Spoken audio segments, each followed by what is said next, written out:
ایک ایسا غلام کہ جس نے نبی پاک کو تلاش کیا تو کس اسٹرگل کے ساتھ تلاش کیا، آقا علیہ الصلوۃ والسلام کی تلاش میں کس طرح وہ مارے مارے پھرتے رہے، اور جذبہ کیسا تھا کہ اپنے آپ کو بھی بیچ دیا، جی ہاں اپنے آپ کو گویا سولڈ آؤٹ کر دیا، غلام بننے کے لیے تیار ہو گئے، مگر آقا دو جہاں کے قدموں تک پہنچنا تھا، کسی طرح مدینے کی بستی میں پہنچنا تھا، آخری نبی کے بارگاہ میں حاضر ہونا تھا۔ سبحان اللہ، آج وہ عشق بھری داستان آپ کو سنانی ہے۔ ماجرا کچھ یوں تھا کہ وہ شخصیت خود کہتی ہیں کہ اچانک میرے دل میں خیال آیا، حالانکہ وہ کسی اور دین پر عمل کرتے تھے، مگر اچانک خیال آیا کہ سب سے افضل دین کون سا ہے، زمین و آسمان بنانے والی کون سی ذات ہے، اس تمام چیزوں کا خالق اور مالک کون ہے۔ وہ کہتے ہیں کہ میں اس زمانے میں ایک راہب تھے، میں تلاش کر کے ان کے پاس پہنچا اور ان سے کہا کہ ذرا یہ تو بتائیے اس پوری دنیا میں سب سے افضل دین کون سا ہے۔ تو وہ راہب کو کہتے ہیں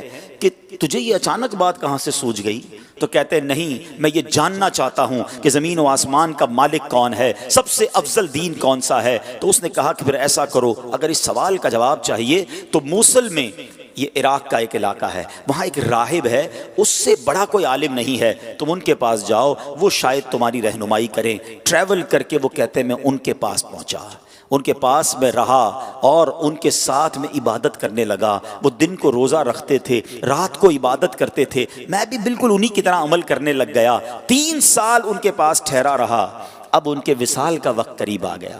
میں نے کہا آپ تو دنیا سے جا رہے ہیں، مجھے بتائیں اب میں کدھر جاؤں؟ کہتے ہیں مشرق میں تو کسی ایسے شخص کو نہیں جانتا جو اس دین کا کاربند ہو جس پر میں عمل کرتا ہوں، ہاں البتہ جزیرہ عرب کے پاس ایک راہب ہے، اس کے پاس چلے جاؤ اور اسے میرا سلام کہنا۔ آپ فرماتے میں اس عالم کے پاس چلا آیا، اس کے انتقال تک اس کے ساتھ رہا۔ اب جب اس کی وفات کی خبر ہوئی تو اب 3 سال کے بعد میں نے کہا اب مجھے آپ کس کے پاس جانے دیتے ہیں، آپ کی انتقال کا وقت قریب آ گیا ہے۔ وہ کہتے ہیں میں پوری دنیا میں اور کسی کو تو نہیں جانتا، البتہ اموریہ میں ایک بڑی عمر کا عالم ہے، پتہ نہیں تم اس سے مل بھی سکو گے کہ نہیں۔ بہرحال وہ کہتے ہیں اس راہب کا انتقال ہوا، میں اموریہ کا سفر کیا، حق کی تلاش ہے، دین حق کی تلاش ہے، خالق و مالک کی تلاش ہے، ایک شہر سے دوسرے شہر کا سفر ہے۔ اب وہ اموریہ پہنچتے ہیں، وہاں بھی کچھ عرصہ رہا، اب ان کے انتقال کا وقت بھی قریب آ گیا۔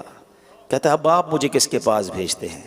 وہ کہتے ہیں اب دنیا میں میرے علم کے مطابق کوئی ایسا عالم نہیں جو حق پر ہو، البتہ ایک زمانہ قریب آتا جا رہا ہے جب حضرت ابراہیم علیہ السلام کی آل میں ایک شخص پیدا ہوگا، کئی 100 سال باقی ہیں، تم اس کو نہیں پا سکو گے، لیکن دیکھو اس کے علاوہ کسی اور کے پاس مت جانا، اگر تم وہ زمانہ پالو تو پھر تم ان کو ضرور ان کا ساتھ دینا، وہ حق پر ہوں گے۔ اور سنو اس شخصیت کی نشانی یہ ہے، انہی کی قوم کے لوگ انہیں ساحر کہیں گے، معاذ اللہ جادوگر کہیں گے، مجنون کہیں گے، کاہن کہیں گے، اور دیکھو ان کی ایک نشانی اور ہے، ہدیہ دو گے نا تو تناول کر لیں گے، صدقہ دو گے تو وہ اس میں سے کچھ نہیں کھائیں گے۔ اور سنو ان کے دونوں کاندھوں کے درمیان، دونوں شانوں کے درمیان مہر نبوت بھی جگمگا رہی ہوگی۔ میرے آقا کی بھی کیا شان ہے، ابھی دنیا میں ظاہری آئے نہیں ہیں، زمانہ پہلے ہی دیوانہ ہے۔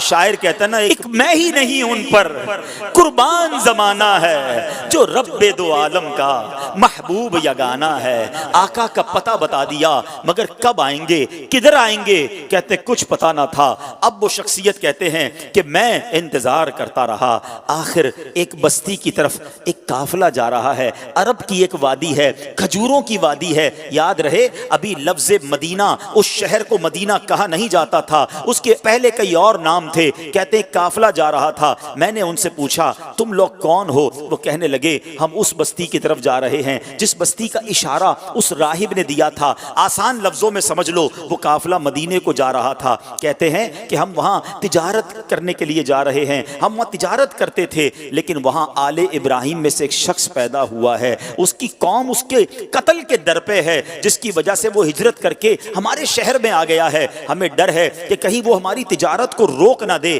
اب سنو مدینے پر اس کو کنٹرول حاصل ہو گیا ہے، معاذ اللہ وہ قافلے والے نبی پاک پاک علیہ الصلوۃ والسلام کے خلاف باتیں کر رہے تھے، مگر اس عاشق رسول کے دل کی دھڑکن تیز ہونے لگ گئی۔ ارے یہ تو وہی نشانی ہے، مدینے میں آل ابراہیم سے ایک شخص آ گیا ہے، قوم جو ہے اس کے خلاف ہے۔ کہا اچھا یہ تو بتاؤ یہ ان کی قوم ان کے بارے میں کیا کہتی ہے؟ وہ تاجر کہتے ہیں ان کی قوم انہیں کاہن کہتی ہے، ساحر کہتی ہے، مجنون کہتی ہے۔ اللہ اکبر! اب یہ دیوانہ سمجھ گیا میری منزل مدینے میں ہے، یہ قافلہ جدھر جا رہا ہے مجھے ادھر ہی پہنچنا ہے۔ کہتے ہیں ان تاجروں کو ایسا کرو مجھے ساتھ لے جاؤ۔ کہتے پیسے ہیں تمہارے پاس؟ کہتے کوئی پیسہ نہیں۔ ارے بغیر پیسے کے سفر کیسے ہوگا؟ کوئی تو عوض دے دو، کوئی تو مال دے دو۔ کہتے میرے پاس کچھ نہیں، مگر عرصہ ہو گیا ہے اس شخصیت کے انتظار میں، زندگی بیت گئی ہے، مجھے کسی طرح مدینے پہنچا دو، مجھے کسی طرح ان کے پاس پہنچا دو۔ کہا اچھا اتنی تڑپ ہے چلو ہمارے سردار کے پاس۔ قافلے کے سردار کے پاس لایا گیا۔ سردار کہتا ہے پیسے ہیں؟ کہا پیسے نہیں، زیادہ راہ ہے، زیادہ راہ نہیں۔ ارے کچھ تو دینا پڑے گا۔ کہ میرے پاس اور تو کچھ نہیں ہے، ایسا کرو مجھے ہی خرید لو، مجھے غلام بنا لو، تمہاری خدمت کرتا رہوں گا، کسی طرح مدینے لے جاؤ۔ سنو میرے پیارے اسلامی بھائیوں، صدیوں پرانی داستان ہے۔ ایک دیوانہ آقا کی یاد میں تڑپ رہا ہے، انہیں دنیا کے کونے کونے میں تلاش کر رہا ہے۔ اب تاجر کہتے چلو تمہیں غلام بناتے ہیں۔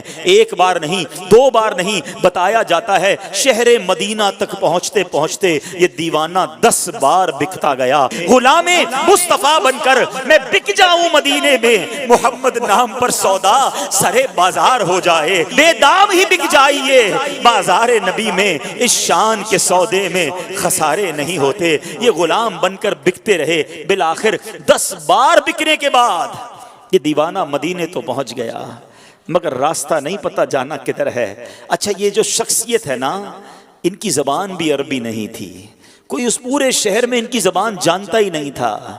یہ فارسی بولتے تھے، مدینے میں سارے لوگ عربی بولتے تھے۔ کس سے راستہ پوچھتے، کس سے معلومات لیتے، جانا کدھر ہے، نام پتہ نہیں ہے۔ اب غلام تھے، اس نے مدینہ پاک میں کھجوروں کے باغ میں لگا دیا کہ اب تمہارا کام کھجوریں توڑنی ہیں۔ کہتے میں کھجوریں توڑتا تھا، میں محنت مزدوری کرتا تھا، میں نے پیٹھ پر اتنا بوجھ اٹھایا کہ میرا سینہ جو ہے اور پیٹ جو ہے وہ پیٹھ کی طرف چلا گیا۔ بس مزدور بنا ہوا تھا، انتظار تھا نبی آخر الزماں کا، کبھی تو دیدار ہوگا، کبھی تو ان کا جلوہ دیکھوں گا، کبھی تو ان کی غلامی اختیار کروں گا۔ مگر لوگ قریب سے گزرتے تھے، میری زبان ہی کوئی نہیں سمجھتا تھا۔ کہتے ہیں اب ایک دن ایک بوڑھی خاتون آئی، میں نے اس سے بات کی، وہ میری بات سمجھ گئی اور اس نے کہا کہ میں نے اس سے عرض کی کہ ماں جی مجھے بتا دو وہ شخصیت کہاں ہے جو نیا دین لے کر آئے ہیں، جو حضرت ابراہیم کی اولاد میں سے ہیں، جو اللہ وحدہ لا شریک کی طرف بلاتے ہیں، مجھے ان کا پتہ بتا دو۔ اب وہ کہتی ہیں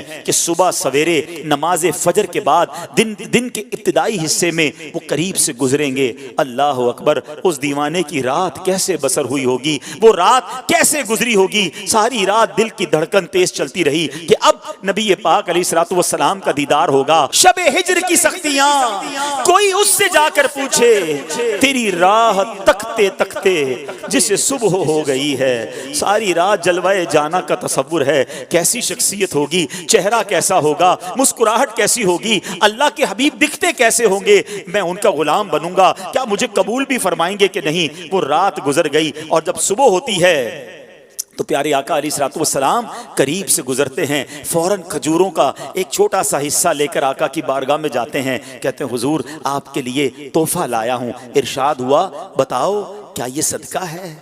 کہتے ہیں جی حضور صدقہ ہے۔ آقا نے صحابہ سے کہا آپ سب کھا لیں، نبی پاک نے تناول نہیں فرمایا۔ پہلی نشانی کنفرم ہو گئی۔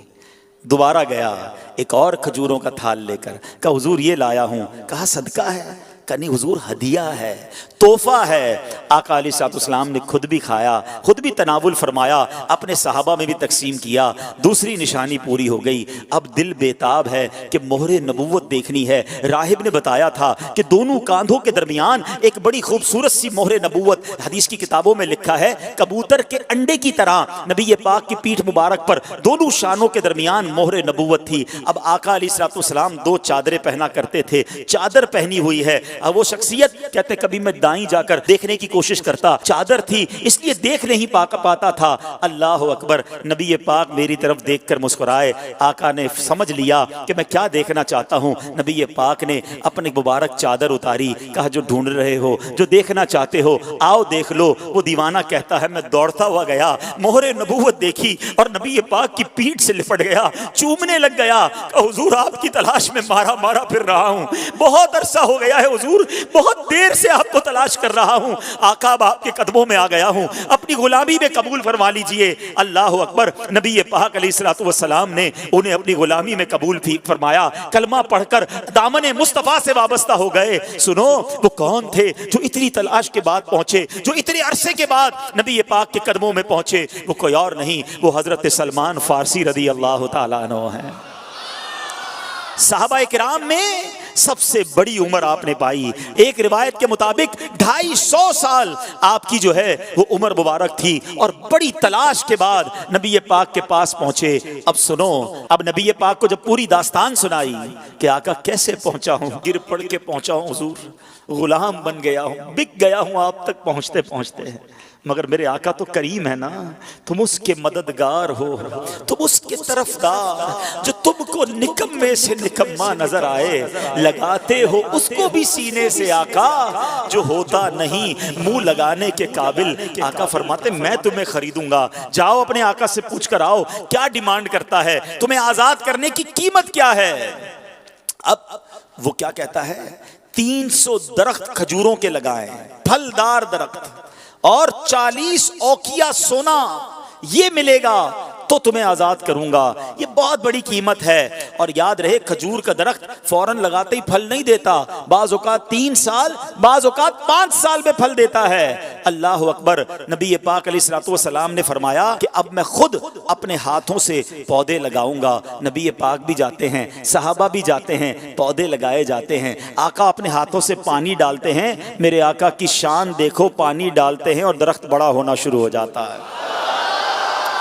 کچھ ہی دنوں میں وہ درخت پھلدار ہو جاتا ہے، پورے مدینے میں شور مچ جاتا ہے کہ جناب یہ کیسا شان والا غلام ہے جس کے لیے کھجور کے درخت بھی بڑے ہو گئے۔ نبی پاک نے سونا بھی عطا فرمایا، گویا پیارے آقا علیہ الصلوۃ والسلام نے اپنے عاشق کی قیمت خود ادا کی۔ وہ کہتے ہیں نا، جب تک بکے نہ تھے کوئی پوچھتا نہ تھا، تم نے خرید کر مجھے انمول کر دیا۔ میرے آقا نے یہ باغ اپنے ہاتھوں سے لگایا، الحمدللہ 1980-85 تک جو لوگ مدینہ منورہ جاتے رہے نا، انہوں نے اپنی آنکھوں سے وہ باغ دیکھا کہ جسے سلمان فارسی رضی اللہ عنہ کا باغ کہا جاتا تھا۔ وہ پودے، وہ درخت آج بھی، آج سے 20-25 سال پہلے بھی موجود تھے، جو عاشقان رسول اپنی آنکھوں سے دیکھتے تھے۔ جس طرح قربانی کے ساتھ حق کی تلاش کی، رب کریم ہمیں بھی اپنے دین کی خاطر قربانیاں دینے کی توفیق عطا فرمائے۔ جس عشق کے ساتھ نبی پاک کا دامن تھاما، اپنا سب کچھ لٹا دیا، اللہ ہمیں بھی نبی پاک کی غلامی میں قربانی دینے کی